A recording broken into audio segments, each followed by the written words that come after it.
La reacción mía es inmediata, y lo ha sido inmediata, de sumarme a lo que esto representa. Esto representa más que una innovación, que es una palabra que me gusta poco, una recreación. Es replanteamiento extraordinario. Se dice, por ejemplo, acabo de oigo mal y no he oído bien lo que se ha dicho antes, pero han llegado a mis oídos las palabras, por ejemplo, generación perdida. Se ha dicho. No es verdad. Si la generación estuviera perdida, no estaríais donde estáis. Estáis donde estáis porque os habéis encontrado y porque no estáis perdidos. Estáis amargados, estáis acosados, estáis desconcertados quizá, estáis preguntándoos qué pasa para que pase esta barbaridad de las cifras que he visto sobre el paro juvenil. Todo eso es verdad, pero estáis. Hace unos meses no estabais. De modo que para mí no es una generación perdida. Vuestra presencia es, al contrario, una presencia activa y presente, para empezar. No he oído bien lo que ha dicho el joven anterior, pero ha habido dos palabras que retengo, que he retenido y que quisiera comentar. Una es, perdonadme, pero además no veo bien. Tiene las gafas ahí, tiene las gafas ahí. Una es, una es, como veis, soy un asco ya, ¿verdad? No sirvo para nada. ¿Qué dice aquí? Dios mío. Fíjate. ¿Y tú pretendías ver sin gafas? Mira. Mira, primero, sin el telescopio no se pueden ver las estrellas. Lo primero. Pensar futuro. Una cosa que ha dicho el joven aquí era pensar en el futuro. Es absolutamente esencial pensar en el futuro. Y yo quisiera tener un momento hoy para decir unas palabras sobre cómo veo el futuro y cómo pensar en el futuro. La segunda tiene una respuesta más corta. ¿Qué dice aquí? Creer. Que la gente se lo crea. Ha dicho también que la gente se lo crea. Mirad, una prueba del error en que están los que nos mandan es esta idea de que la gente se lo crea. ¿Cómo se va a creer la gente?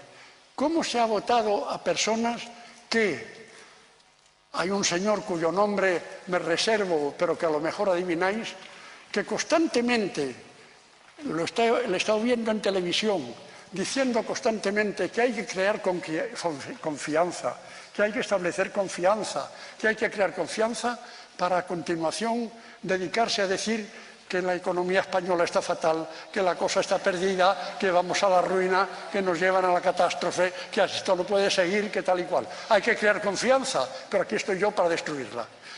Es decir, este señor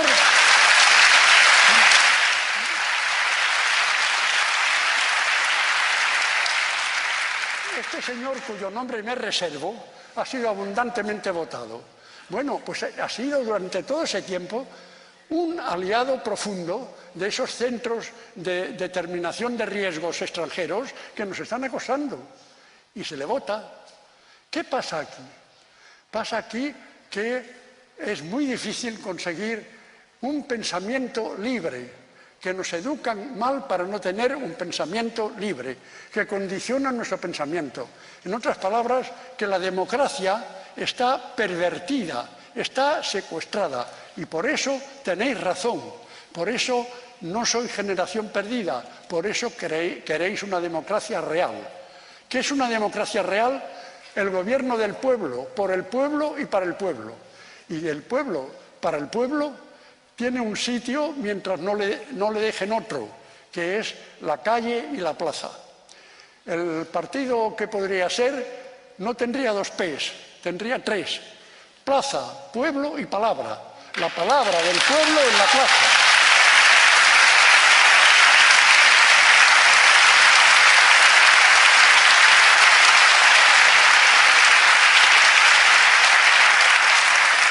Por eso estáis aquí, pero no estáis perdidos. Yo quisiera deciros, contribuir un poco a la serenidad que tengamos claridad y visión. Claridad, en primer lugar, para no cometer errores con la violencia. Voy a dedicar 2 palabras nada más al problema de la violencia.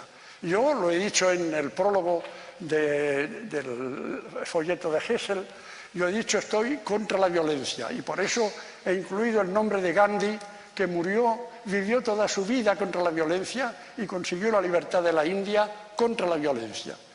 De modo que estoy contra la violencia y eso está clarísimo, porque además, cuando se tiene razón, como la tenéis vosotros, o acudir a la violencia es empezar a perderla, empezar a dar pie a que nos la quiten. De modo que eso está claro. Dicho esto, que no estoy de acuerdo con la violencia, quiero recordar, sin embargo, que hay muchos nombres para la violencia. La palabra orden público sirve para la violencia. El señor consejero ese de Barcelona, que hace un par de semanas ordenó apalear a los que estaban reunidos en la Plaza Cataluña, a los mozos de escuadra, ese señor invocaba el orden público, estaba practicando la violencia. Y otras veces la violencia está en las leyes, porque las leyes son siempre la expresión del poder. Digo la expresión del poder porque aunque haya leyes justas, si el poder quiere, hace leyes injustas y llegamos a situación de injusticia y de violencia.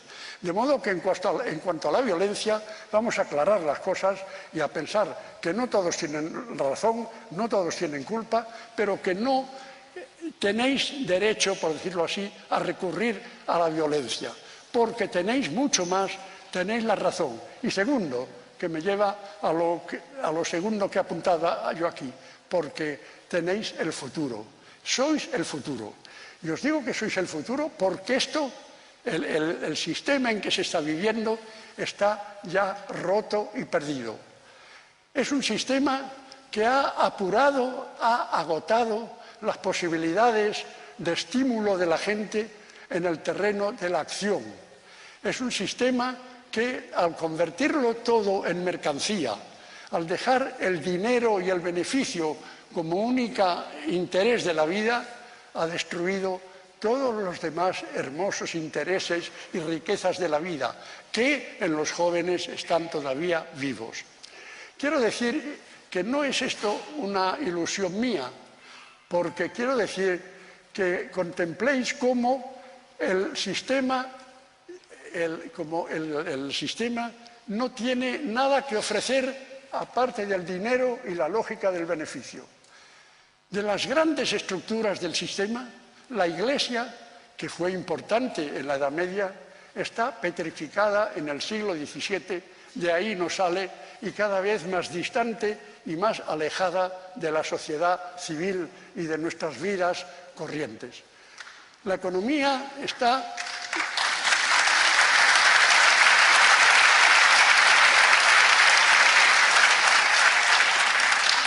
La Iglesia está distante y además en el terreno de la moral sexual defiende una moral contra natura, de modo que no puede estar más lejos, y esto se puede desarrollar pero no es el momento, no puede estar más lejos de la sociedad de cómo está.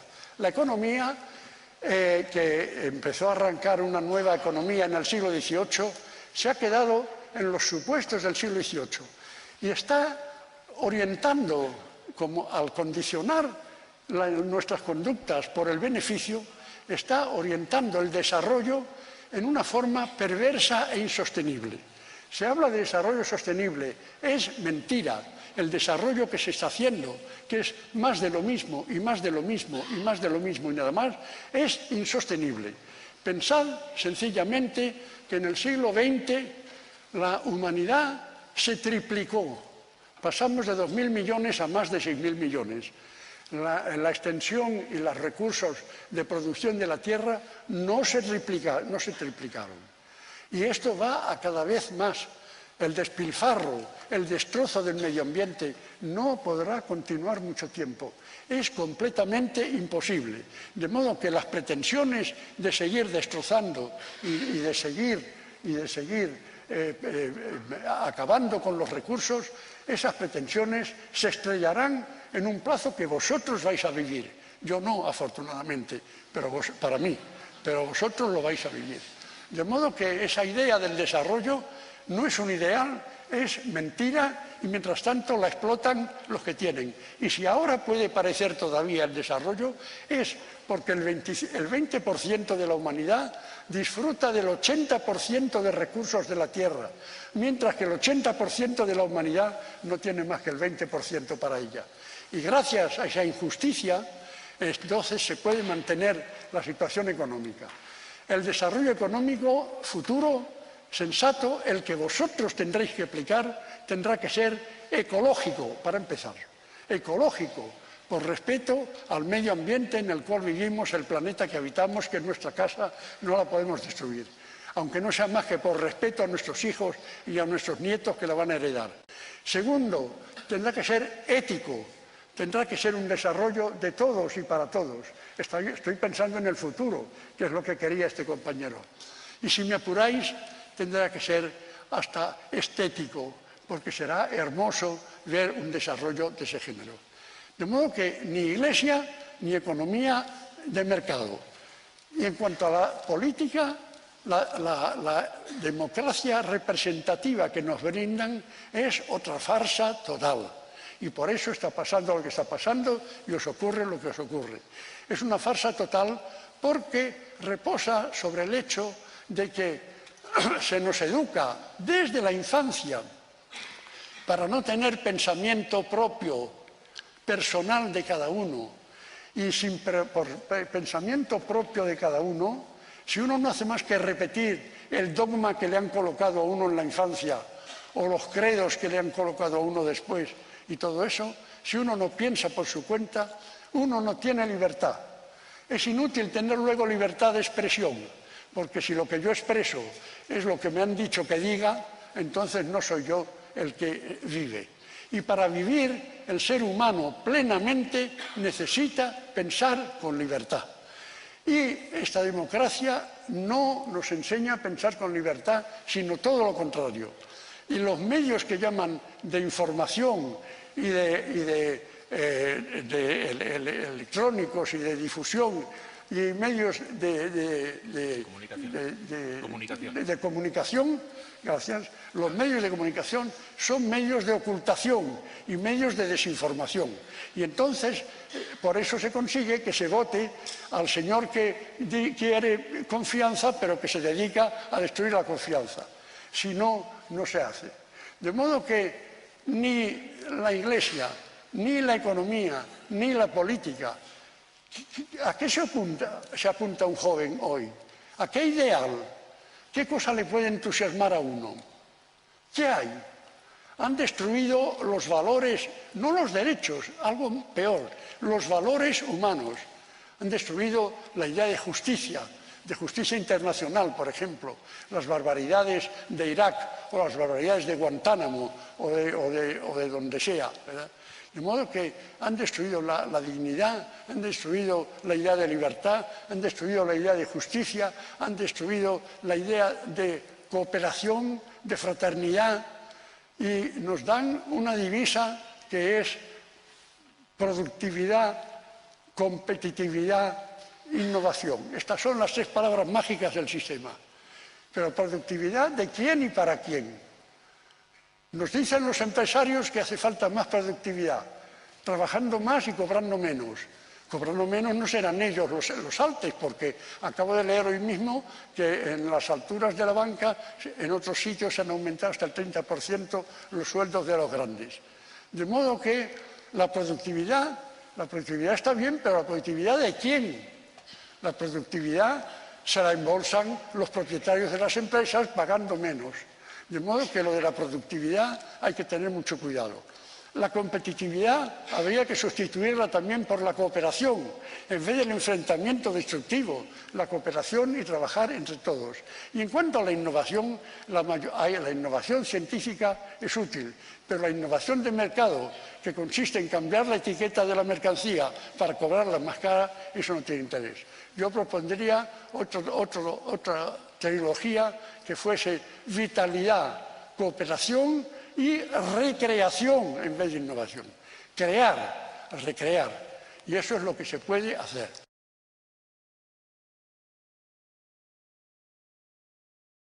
a prepararos vosotros mismos, a vivir, porque tenéis no el derecho a la vida, el deber de vivir. Nos han dado una vida y tenemos que vivirla.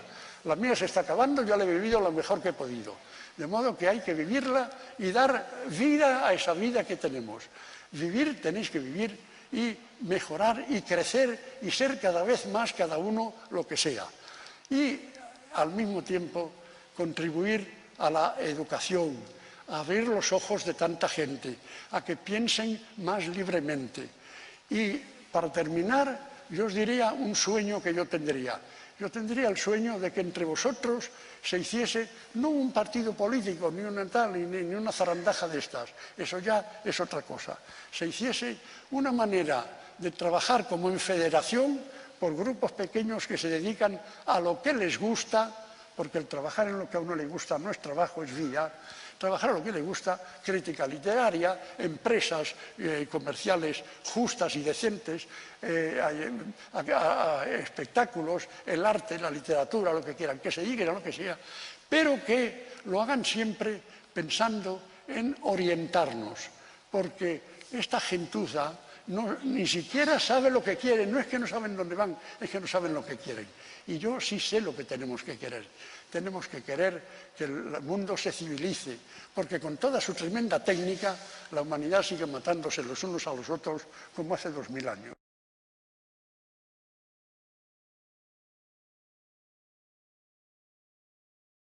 Las sociedades no cambian mientras no cambien de dioses. El dios de esta sociedad es el dinero, y mientras no cambie de dioses, esta sociedad seguirá dando tumbos cabeza abajo como está dando.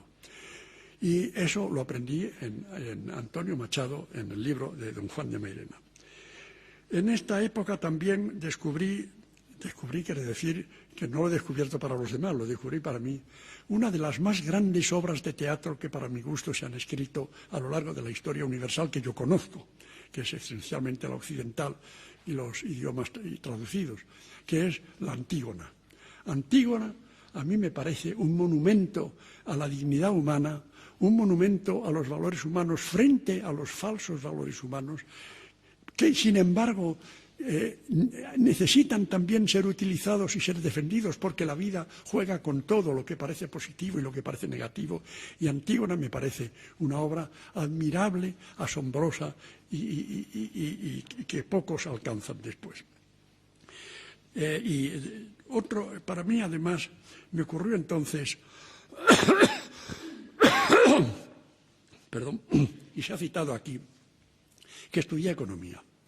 Estudié economía y acabé empezando unas sospechas que con el tiempo se han ido haciendo, cristalizando cada vez más y llevándome a una disidencia frente a la economía oficialmente aceptada hoy en el sistema occidental, y que es una idolatría del mercado como templo, un fundamentalismo que para mí es enormemente pernicioso. El mercado es una institución indispensable, pero entregar las riendas aparentemente, no voy a entrar en detalles, pero entregar las riendas al mercado es una locura que nos está llevando cabeza abajo a donde de todas maneras hubiéramos ido por razones que quizá podamos saber al final. Solamente les diré a ustedes una cosa de cómo van las cosas de mal. Cuando yo estudiaba, hace nada más que medio siglo, que eso en la historia no es nada, los libros decían que los economistas no teníamos que preocuparnos ni del agua ni del aire, porque eran bienes autorrenovables, que no iban a faltar nunca y que se renovaban. Díganme ustedes si eso es verdad hoy. Hemos conseguido ya que no sea verdad. Y luego les diré a ustedes que los manuales de aquella época empezaban estudiando las necesidades humanas y sus naturalezas para hablar luego de los productos que servían para satisfacerlas.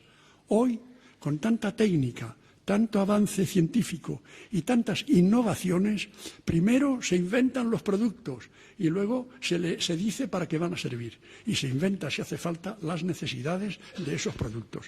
Y todavía no hemos aprendido, lo digo en mí, Yo no he aprendido todavía a usar el teléfono móvil de ninguna clase, pero los que tienen teléfono móvil de último modelo se encuentran sorprendidos porque ya se ha leído el otro modelo que anula el modelo anterior. Y esto es el sistema de la bulimia del consumismo, no digo más.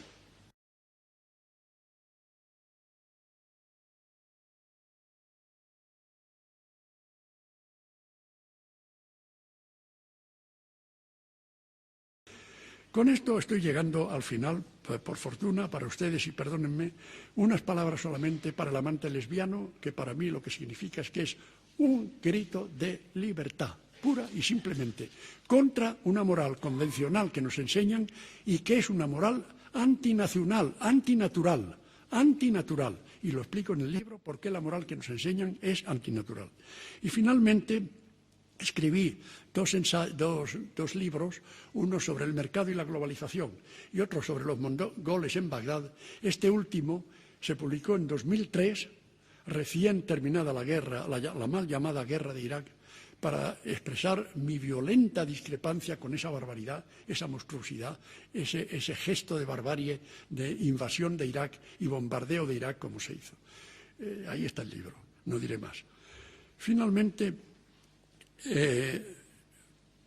voy a terminar saltándome lo demás. Mi última novela es El Drago, en la senda del Drago, y es un canto a los pequeños. Al drago, que es un árbol, que no es un árbol, que es una hierba, un árbol que alcanza 20 metros y que puede vivir 600, 800 años, pero que es una hierba, y se forma árbol a base de unirse las hierbas, y para mí es una lección sobre cómo los pequeños pueden unirse y siendo hierbas llegar a árboles, a ver si nos lo aprendemos.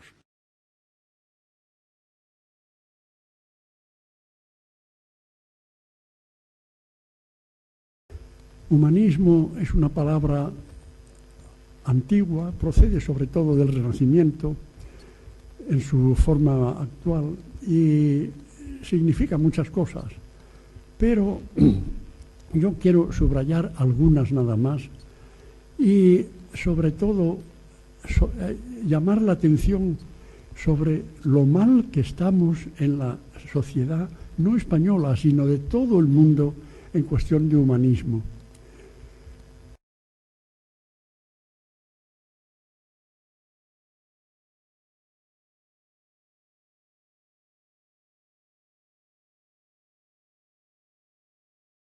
Fijaos en algo que aceptamos todos los días y que no nos sorprende. En nuestra cultura, en 2000 años, si partimos de Grecia, el progreso técnico ha sido prodigioso, increíble. ¿Qué podían sospechar jamás? No digo los griegos, ni los de la Edad Media, ni los del Renacimiento, ni todavía los del siglo XIX, las alturas que ha alcanzado el progreso científico y técnico de nuestro tiempo. En ese sentido, si se da una nota, hay que darle 100 a los técnicos. Pero, ¿y en la vida social? ¿Y en la vida humana? ¿Y en la vida cotidiana? Seguimos exactamente igual que hace 2000 años, con guerras, con divisiones, persiguiéndonos, luchando, combatiendo, con xenofobias, con exclusivismos, con nacionalismos excluyentes. Hasta las religiones que aman todas al prójimo se matan unas a otras desesperadamente y con fanatismo feroz. No hemos aprendido a vivir como humanidad. La humanidad está por hacer. Todavía en otros tiempos se podía pensar que nos separaban océanos, desiertos, montañas. Unas culturas ignoraban a otras. En América no se sabía lo que se hacía en Europa y viceversa. Pero ahora, cuando la técnica nos ofrece comunicaciones instantáneas, transportes casi instantáneos, todas las oportunidades para encontrarnos en un escenario único, ahora nos encontramos con que seguimos lo mismo, sosteniendo las mismas barbaridades, las mismas crueldades, las mismas salvajadas. Ahora mismo, ¿cómo es posible eso? ¿Cómo no hemos aprendido a vivir en paz, a vivir con la naturaleza, a vivir con sosiego, a disfrutar de esa técnica? Es pura barbarie. Yo recuerdo de algunas películas americanas que los indígenas, los indios, los pieles rojas, detenían un tren lo asaltaban y luego cogían todo lo que habían encontrado en el tren y empezaban a disparar al aire los fusiles, se emborrachaban además. No sabían qué hacer con los instrumentos, no sabemos qué hacer con la técnica. No tenemos el arte de vivir, tenemos mucha técnica y muy poca sabiduría.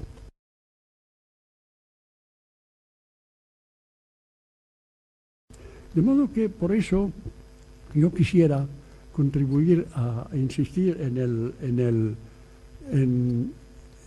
el humanismo para ver si conseguimos al fin crear la familia humana, una familia conjunta que habite en este planeta, en este, se ha dicho alguna vez, en esta nave en el espacio que es la Tierra.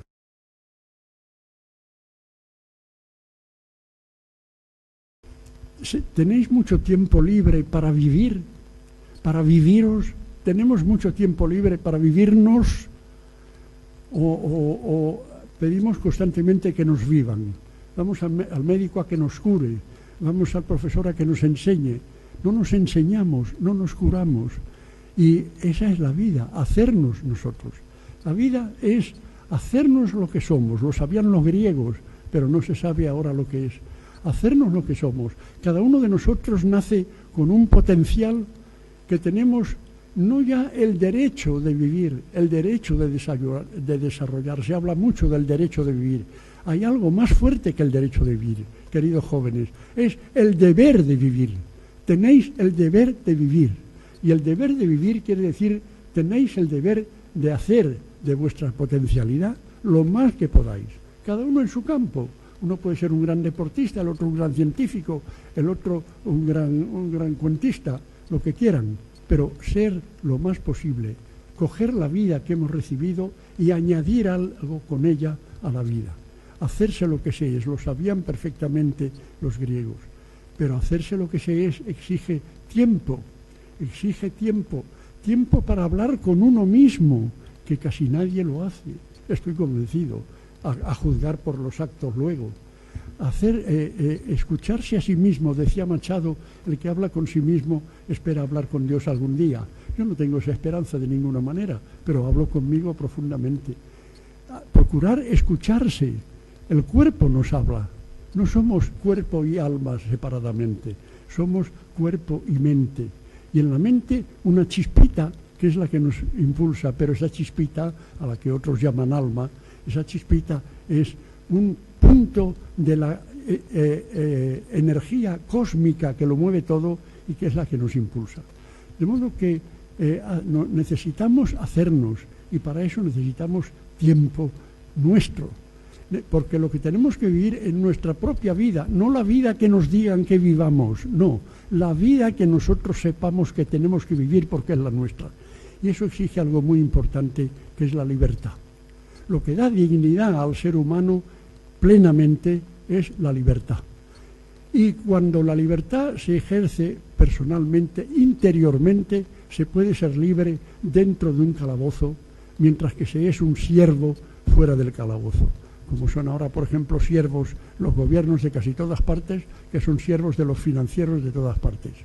Y si no, decidme a mí, ¿cómo es posible que después de lo que ha pasado con la crisis, y voy a pasar por encima de esto rápidamente, y que todavía haya paraísos fiscales? Paraísos fiscales. Paraísos fiscales. ¿Los gobiernos necesitan paraísos fiscales? No, los necesitan los financieros, que son los que mandan en los gobiernos. De modo que lo que pasa es que necesitamos libertad, pero libertad en el sentido de la Revolución Francesa. No hace mucho, con motivo de un debate en nuestro Congreso de los Diputados, un cierto diputado se escandalizaba de cierta propuesta del gobierno y decía, es que si se aprueba esta ley vamos a caer en la Revolución Francesa. No, no vamos a caer en la Revolución Francesa porque todavía no hemos llegado a la Revolución Francesa. Aquí todavía no estamos a la altura de la Revolución Francesa porque todavía no somos laicos. De modo que nos encontramos con que la libertad hay que ejercerla con las condiciones que ponían los propios revolucionarios, con igualdad y con fraternidad, con esa fraternidad de que hablan las religiones antes de matarse unos a otros, con igualdad y con fraternidad. El hombre libre, con igualdad y con fraternidad, es el hombre con dignidad. Y estoy mencionando palabras que son valores fundamentales. Valores, y no quiero extenderme, estoy corrigiendo, estoy sujetándome, valores para ensalzar lo que más os deseo que lleguéis a conseguir, lo que más os ruego que tratéis de cultivar, queridos jóvenes, que es el pensamiento libre. A lo mejor os dirán que el pensamiento libre es algo muy peligroso, al que suelen llamar relativismo. Eso lo dicen los que son absolutistas y por consiguiente el pensamiento libre lo consideran relativismo. El pensamiento libre es indispensable para todo. Y si todos practicáramos el pensamiento libre, habría ciudadanía. Y si hubiera ciudadanía, no pasarían las crisis que pasan, que son crisis financieras inherentes al sistema. Y mientras siga el sistema, seguirá habiendo las crisis. Y lo que pasa es que el sistema se agota, afortunadamente.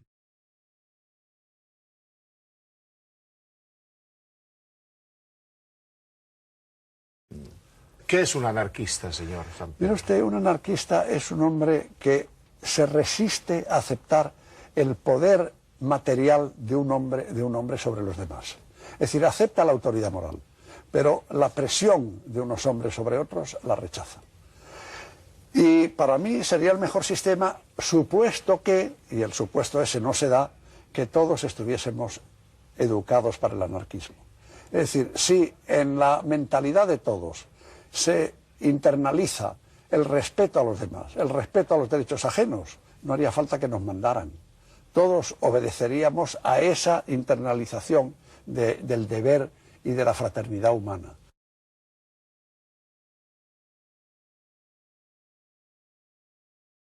El desarrollo que se viene siguiendo desde los últimos siglos, en la edad moderna, el desarrollo actual, no continuará mucho tiempo. Para mí eso es elemental y claro. No continuará mucho tiempo no porque en sí sea bueno o malo. En realidad este desarrollo básicamente cuantitativo y economicista, este desarrollo consistente en producir cada vez más bienes y servicios y no en mejorar cada vez más a los seres humanos, este desarrollo tuvo su utilidad, tuvo su valor y nos ha deparado muchos beneficios, pero su época está terminando. No puedo desarrollar mucho el tema, si luego hay preguntas lo haré con gusto, pero señalaré solamente dos límites contra los que se estrella este desarrollo. Primer límite, la naturaleza. No es por casualidad que la defensa de la ecología es un problema hoy del gran público y gana elecciones, como leo en el periódico de esta mañana. No es casualidad. Este desarrollo se ha hecho en gran parte a costa de la naturaleza, a costa del ambiente, y eso no puede continuar mucho tiempo. Y en segundo lugar, este desarrollo de los países más adelantados se ha hecho a costa de los demás, y los demás se resisten a que esto continúe, y se resisten cada vez con más fortuna. Las formas de colonialismo que se podían hacer en el pasado son hoy imposibles para los que desearían hacerlas. Ese es otro límite. Hay más límites, pero con estos dos es suficiente para comprender que este desarrollo no puede continuar.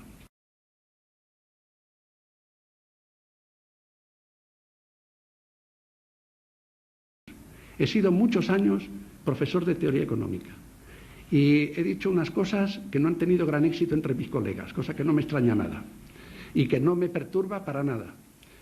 ¿Qué quiero decir con otra teoría económica?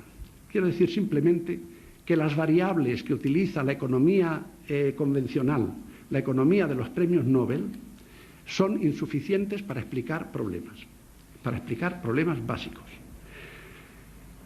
No quiero decir con esto que toda esa ciencia no sirva para nada. Está llena de hallazgos extraordinarios, de talentos aplicados y de ideas valiosísimas. Pero hay que hacer con ellas lo que se hizo con los templos paganos para construir catedrales. Hay que coger esas piezas y montarlas de otra manera y con otra estructura y al servicio de otras cosas. Esa teoría, como he dicho, está hecha al servicio del individuo y al servicio del beneficio.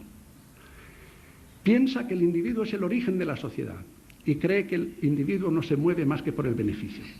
Tampoco puedo extenderme en esto. Es muy curioso cómo de una idea originaria nada menos que de Adam Smith, se llega a una concepción individualista en vez de lo contrario. Si les interesa el tema, podemos comentarlo después.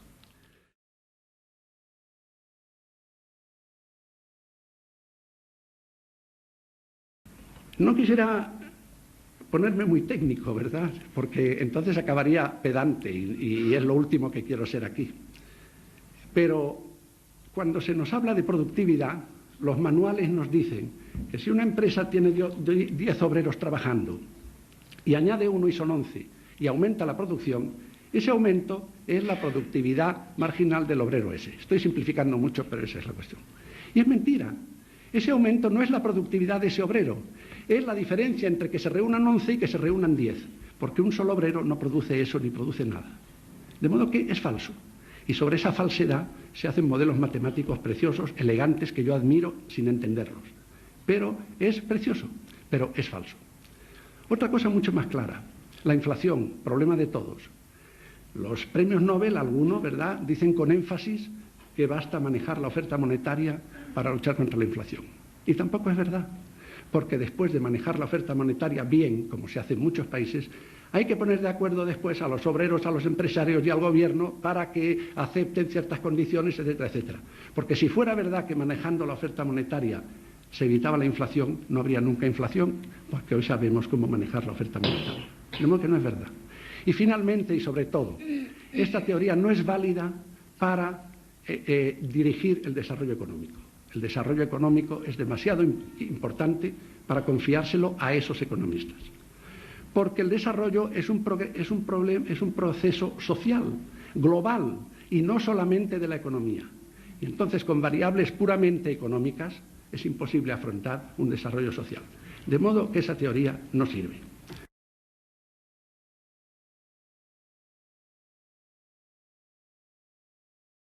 Por ahora, y subrayo el por ahora, y lo trataré de justificarlo luego, somos los más débiles. No me importa nada. La historia ha progresado a fuerza de los débiles. Los fuertes no han querido nunca transformar. Todos los cambios históricos los han hecho los débiles. ¿Por qué? Porque los poderosos no quieren nunca perder el poder. Ningún poderoso se presta a perder el poder. Y lo pierde bajo la presión insensible de los débiles. Hay un verso espléndido de Shakespeare en el Enrique V que dice: la hierba crece de noche. La hierba crece de noche y los poderosos acaban enredados en la hierba. Esto es así por una razón muy sencilla, porque si no fuera así estaríamos en la época de las cavernas, en la prehistoria, cuando a un grupo humano lo mandaba el jefe, que era el más bruto naturalmente, o el que tenía la estaca más considerable, con la ayuda de otro torcidillo y cojo, que era el brujo y que decía que tenía poderes especiales y los otros se lo creían. Si no hubiera sido porque los que no eran ni fuertes ni brujos podían cargarse aquello, no hubiéramos progresado nunca. Y las concesiones que se hacen las hacen siempre los débiles. Abran los periódicos y lo verán. ¿Qué pasa en la Unión Sudafricana? Han sido los fuertes los que han cedido. No voluntariamente. Busquen por todas partes. Los débiles mueven la historia. Lo que pasa es que los débiles están desunidos. Los débiles estamos desunidos. Y yo quisiera que este sentido de la comunidad sirviera para eso. Porque en el fondo los seres humanos hoy, con la técnica de hoy, tenemos todos dos patrias y ninguna otra más. Una patria que es la patria de los sentidos y de las emociones y de las sensaciones, es la patria local, es la patria del paisaje donde nacimos, con sus canciones, sus palabras, sus árboles, sus comidas, sus olores. Eso es lo que está en el fondo de nuestra personalidad. Y la otra patria es la patria de la inteligencia y de la razón y de la comprensión inteligente, y esa es el planeta. No puede ser otra cosa, toda la humanidad.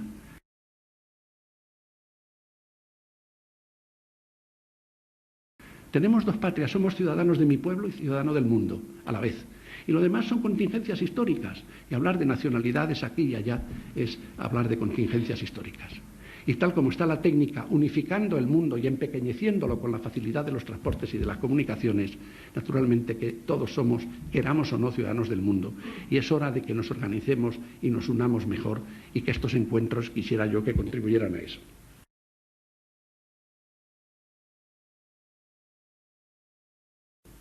¿Qué se gritó en las calles de París hace un poquito más de 200 años? Libertad, igualdad, fraternidad. El capitalismo apostó por la libertad y qué duda cabe que nos dio mucha libertad a cambio de una enorme desigualdad, y aquí estamos nosotros para probarlo. El otro lado apostó por la igualdad y qué duda cabe que consiguió mucha igualdad, pero a costa de una falta de libertad incompatible con la dignidad humana. ¿Y qué falta? La fraternidad. ¿Cuál de los dos ha ensayado la fraternidad? ¿Dónde está eso? Eso solo puede estar en la comunidad, en vuestra abnegación hacia los demás y en pensar en el tercer mundo y en el sur, en ese espléndido sur.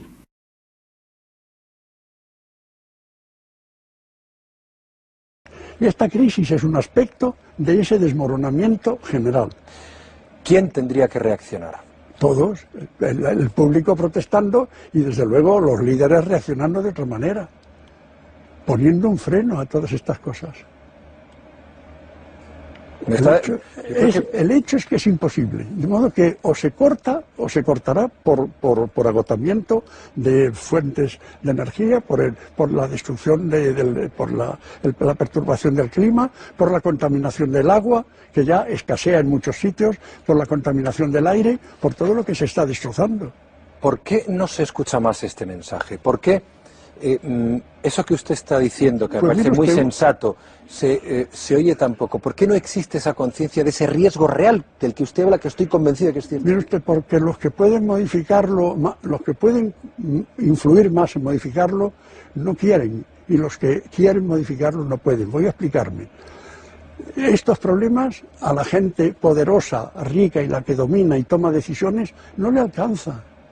Pero tienen hijos, tienen familia, tienen hijos, una perspectiva de futuro. Pero no tienen raciocinio suficiente ni visión suficiente para darse cuenta de todo esto que está pasando. Ellos siguen teniendo sus comodidades y teniendo sus problemas.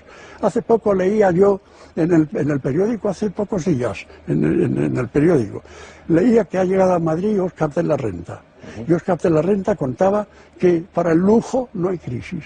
Que él, el mismo día en que quebraba la banca Lehman Estados Unidos, de los Estados Unidos, ese mismo día él consiguió vender un abrigo de pieles por el precio de $125.000. A ese nivel la crisis no preocupa a nadie. Entonces, como a ellos no les alcanza, pues ahí queda eso. Mire usted, una cifra decisiva. Para salvar a los bancos, se han reunido en pocos días, inmediatamente de la crisis, cientos de miles de millones de euros o de dólares. Cientos de miles de millones. En las mismas fechas, la FAO, la Organización de Alimentación, pedía 12.000 millones para corregir el hambre en el mundo. No los ha conseguido. Y yo subrayo, por si alguno de los espectadores no lo tiene claro, que quien nos está diciendo esto es un catedrático, profesor de estructura económica, que conoce muy bien el universo de la economía mundial y que lleva, como él mismo ha dicho, como mínimo desde el año 47 reflexionando y enseñando sobre economía. Ha sido además profesor de algunos de los ministros más relevantes de la transición económica en este país. Que yo sepa Solchaga, que yo sepa Boyer, y no pocos economistas que en estos momentos toman decisiones.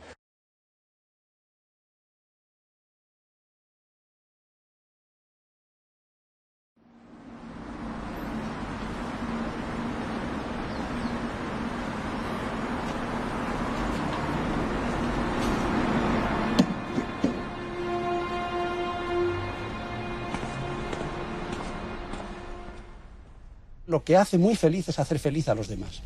Y por eso tanta gente asocia la felicidad con el amor, ¿verdad? Porque el amor, está bien amar, ¿verdad? Pero conviene ser amado. Y para ser amado hay que inspirar amor. Y eso es hacer feliz al otro. Creo que la felicidad a solas es mucho más pobre. Y tiene felicidad el que es capaz de dar. Naturalmente. O sea, el amor... Si quiere usted que lo diga como economista, le diré que si no se produce felicidad, no hay derecho a consumirla.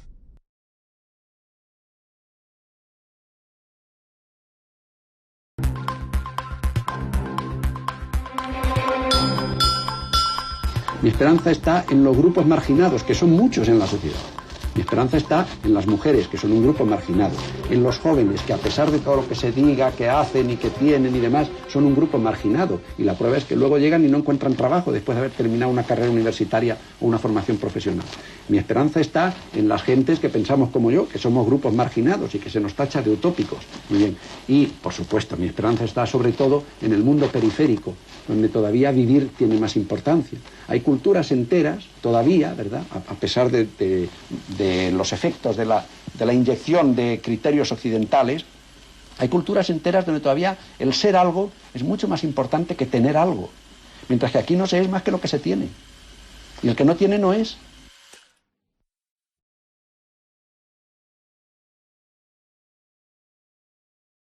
El mundo actual no te gusta casi nada, ¿verdad? No me gusta casi nada, no. Sobre todo el mundo oficialmente dirigido, porque el mundo natural, el mundo que sigue a pesar de todo como estaba, por ejemplo, el mundo de las hierbas, de los árboles, de los huevos de gallina, hay que ver la maravilla que es un huevo de gallina, ¿verdad? Bueno, pues ese mundo, y el mundo de mucha gente, algunos analfabetos, si se quiere, es un mundo entrañable, ¿verdad? Pero claro, lo que no me gusta nada es la dirección que se está dando a las decisiones de la humanidad. Y cuando digo humanidad exagero, porque yo creo que no hay humanidad, hay seres humanos, pero humanidad con sentido de la especie, con sentido de conjunto, con sentido de semejanzas entre todos, no hay. Llevamos 2000 años desde Grecia, se ha progresado técnicamente de una manera fabulosa, de una manera y casi inverosímil, ¿verdad? Pero seguimos matándonos unos a otros, no sabiendo vivir juntos en este planeta. Por eso digo que humanidad no sé si hay. Yo creo que el hombre no ha madurado todavía bastante.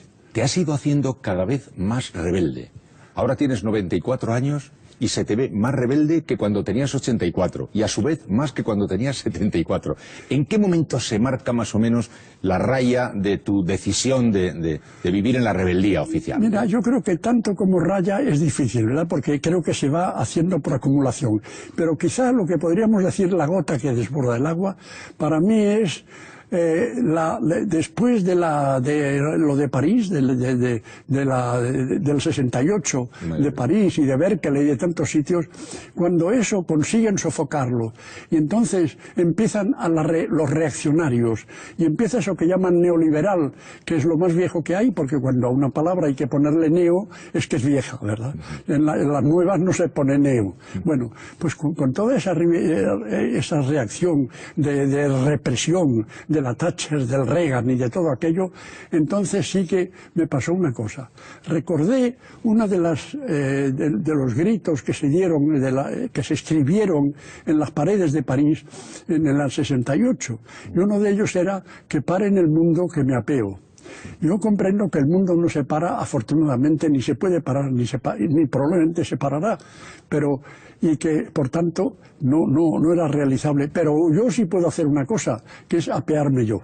Y a partir de entonces decidí ponerme al margen. ¿Qué es apearse? Apearse es que me quedo mientras el río de humanidad continúa históricamente adelante, yo me siento en la cuneta y los veo pasar. Porque no necesito adiciones. Me quedo con todo lo que ha hecho la humanidad durante muchos años y yo simplemente con los griegos tengo de sobra para alimentar mi mente y para vivir y para tener pensamientos y filosofía y todo. Y con eso, y un afecto importantísimo que gracias a Dios tengo, ¿verdad?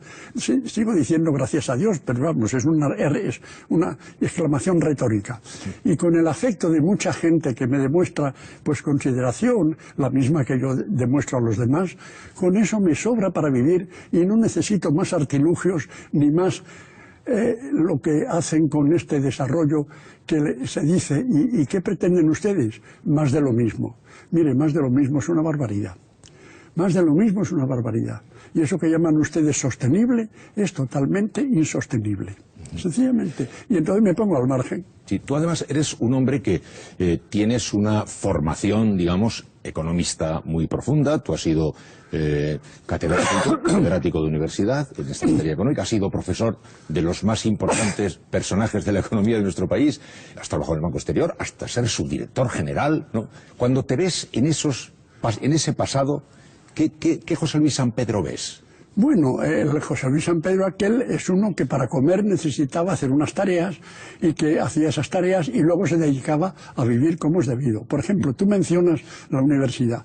La universidad para mí lo más importante de todo, más todavía casi que la disciplina, era el enseñar. Para mí la profesión de enseñante, la relación con los chicos, una relación que yo basaba en 2 palabras tomadas del Juan de Mairena de Antonio Machado: amor y provocación. A mí me gustaba aquello, yo quería a los chicos me querían a mí, y entonces con el afecto se trabaja mejor. Y luego la provocación, ¿para qué?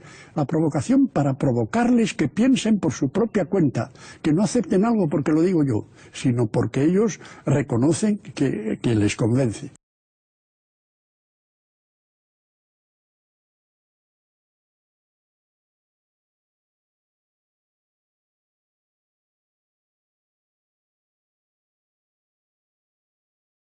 Y esta vía es mi referente. Esta vida es la que hay que vivir, la que tenemos el deber de vivir. Y eso significa que tenemos el deber de buscar la libertad.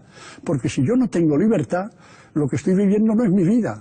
Es la vida que me imponen, la que me obligan.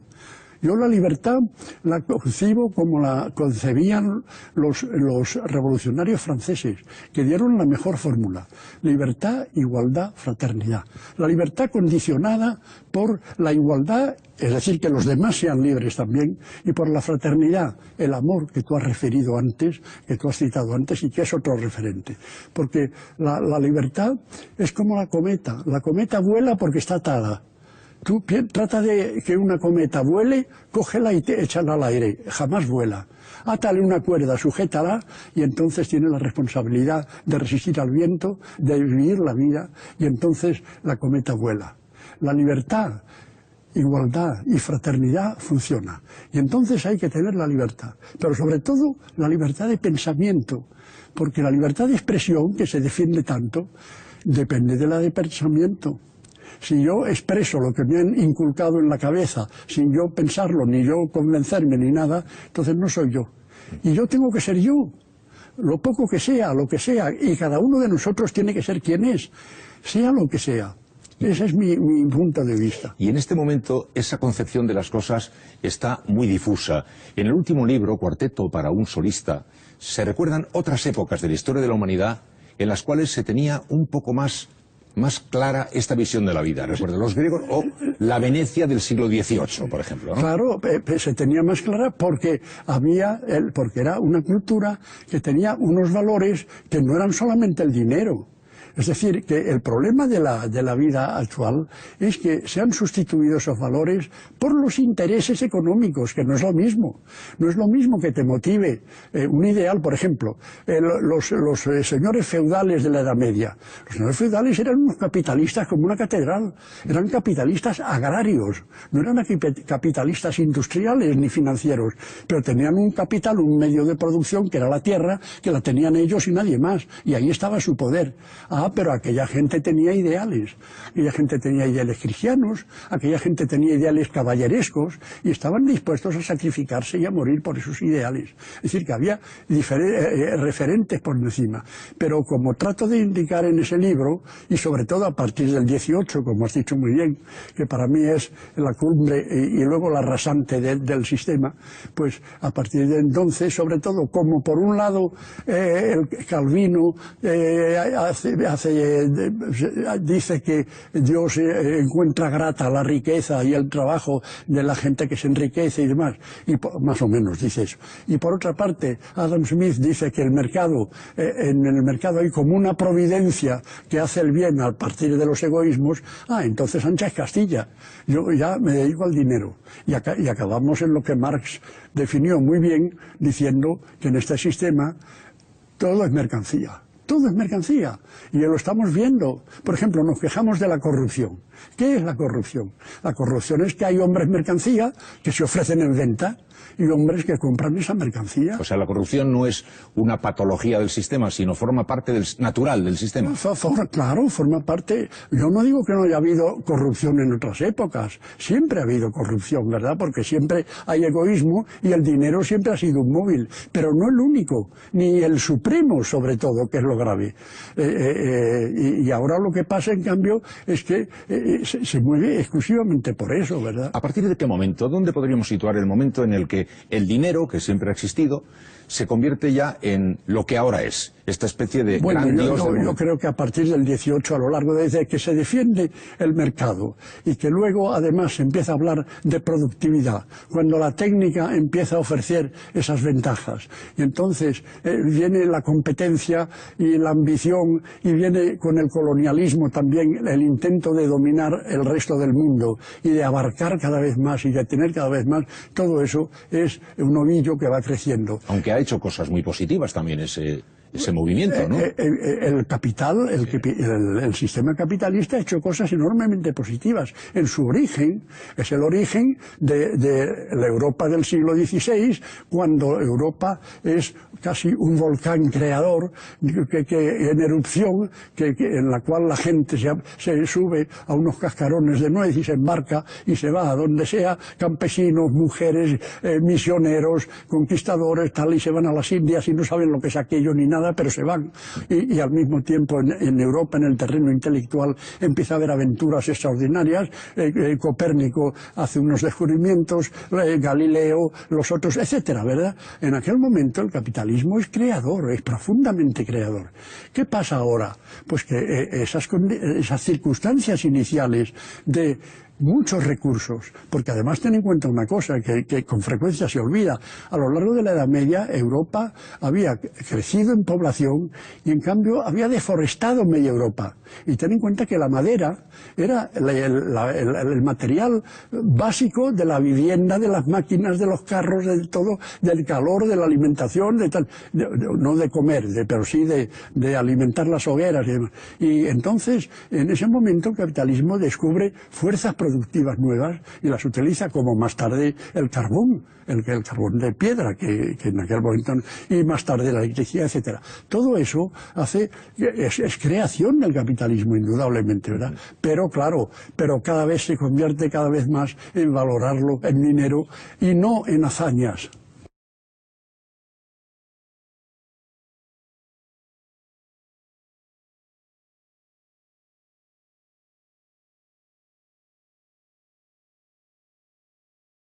Y ahora mismo, por ejemplo, tal como están las cosas, ¿hacia dónde va ese capitalismo? No lo saben. No lo saben. Es curioso. No saben dónde van. Se puede decir que, claro, el futuro no lo conocemos y, por tanto, no sabemos a dónde vamos. Pero por lo menos tendríamos obligación de saber qué queremos alcanzar. Aunque luego nos equivoquemos, ¿verdad? Pero si uno emprende un viaje, o conoce el sitio a donde va, o por lo menos dice, quiero ir a tal sitio, quiero ir al mar, quiero ir a la playa, quiero ir a la montaña, ¿verdad? Pero aquí no lo saben. Aquí no saben más que más y más y más. Mira, la triple consigna de la productividad, la competitividad y la innovación, que es la que te repiten constantemente, es enormemente discutible. Productividad, ¿para quién? ¿Quién se lleva los frutos de la productividad? Ahí está, a la vista, ¿verdad? La competitividad. Competitividad, competencia, en vez de cooperación, en vez de trabajar juntos, en vez de encontrar soluciones juntos. Y luego la innovación. La innovación, es verdad que la innovación científica de verdad ofrece nuevos materiales, nuevas medicinas, nuevas perspectivas, pero en la inmensa mayoría de los casos la innovación es pura innovación mercantil. Consiste en cambiar la etiqueta, en añadirle algo, en ponerle una cosa. ¿Para qué? Para ganar más dinero. Para mí, lo único que en este momento funciona es la ciencia. porque la Iglesia está petrificada en el siglo XVI y no hace más que tratar de ejercer poder, etcétera. No lo voy a describir. El Parlamento, con los medios de informática hoy, no funciona apenas, y menos con listas cerradas como en nuestro caso. Se podían ahorrar completamente las sesiones de 200 personas reuniendo a los portavoces, y la economía también está sobre axiomas del siglo XVIII, que es el neoliberalismo. Pues todo eso, lo único que dentro de eso funciona realmente y progresa es la ciencia. Si esto continúa, vamos a ir, en mi opinión, a una nueva versión de lo que fue en el siglo XVIII del despotismo ilustrado. ¿Qué era el despotismo ilustrado? Un sistema muy jerarquizado en el cual había una cúpula privilegiada de gente ilustre, culta, distinguida, creadora, lo que quieras, y luego una serie de productores.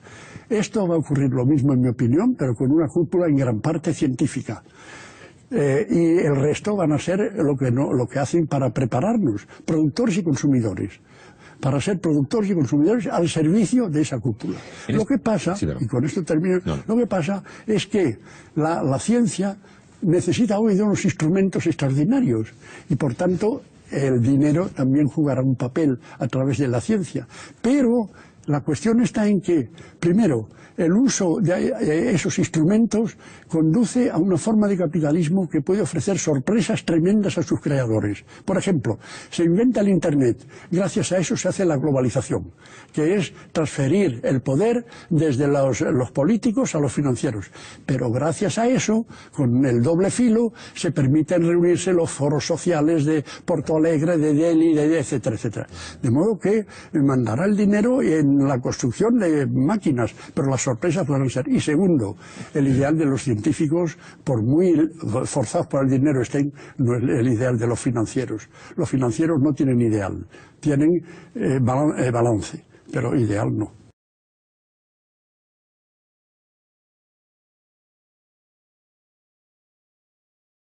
Y mientras tanto, en el ahora mismo, una vez que se ha puesto ya de manifiesto clarísimamente con el último desplome financiero, etcétera, que las democracias, la política está subordinada, está sometida a esos poderes financieros, ¿qué espera de la política? ¿Qué le parece que le va a pasar a nuestras democracias y a nuestros partidos políticos? Pues les va a pasar que van a ser dominados por los que sean capaces de difundir ideas y lenguajes nuevos.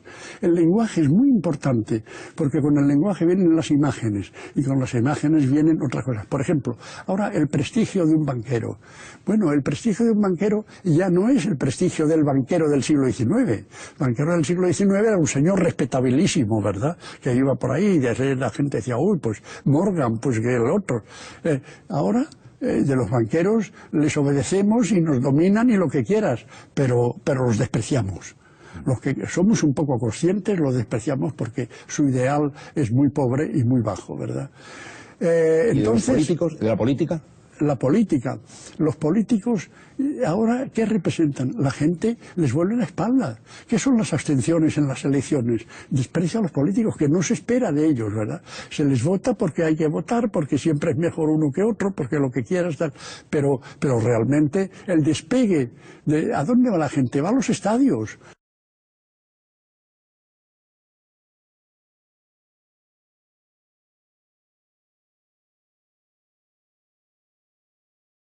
Solo salva el amor entendiendo bien la palabra amor. A ver, ¿cuál es? La palabra amor no es solo amor sexual, evidentemente. No es solo ni siquiera amor de amistad. Amor, yo diría que amor es ansia de la vida, ansia de vivir. Amor a uno mismo en el sentido de que uno mismo es vida. Para mí el gran referente es la vida. Recibimos una vida y esa vida tenemos que llevarla a cabo, haciéndonos lo que somos. Lo mismo que en la semilla hay un germen de una vida y ese germen tiene que transformarse en árbol. Uno es un germen de vida y se convierte o debe convertirse, y por eso hablo muchas veces no solo del derecho a la vida, sino del deber de vivir. tenemos el deber de vivir, y de vivir esta vida. A mí que no me hablen de otra vida, ¿verdad? Porque de la otra no tengo la menor referencia, porque claro, las fuentes que dicen que la justifican, a mí no me justifican nada, ¿verdad? Y por consiguiente yo trato de vivir esta vida, y esta vida que ahora se me acaba, ¿verdad? Se me acaba sin dolor ninguno. Yo, salvo las inconvenientes de enfermedades que pueda tener, pretendo morirme como los ríos. Los ríos llegan al mar y es una delicia. Yo pienso muchas veces en una ría, en un sitio que estuve pocos días, pero que me pareció maravilloso, la ría de Ortigueira. En Ortigueira, en La Coruña, yo contemplaba aquel llegar un río al mar. Y el río llega lentamente, tranquilamente, porque ya es el final de su curso en la parte llana y demás. Y me imagino que las aguas del río, que son dulces, llega un momento en que ellas mismas se extrañan de empezar a sentirse saladas. Y entonces se sienten un poco distintas y por una parte les desconcierta, por otra parte les alegra, les anima y siguen adelante y cuando se dan cuenta ya son el océano, ya no son el río. Eso es lo que yo aspiro, a no darme cuenta y de pronto pues he dejado de ser el río.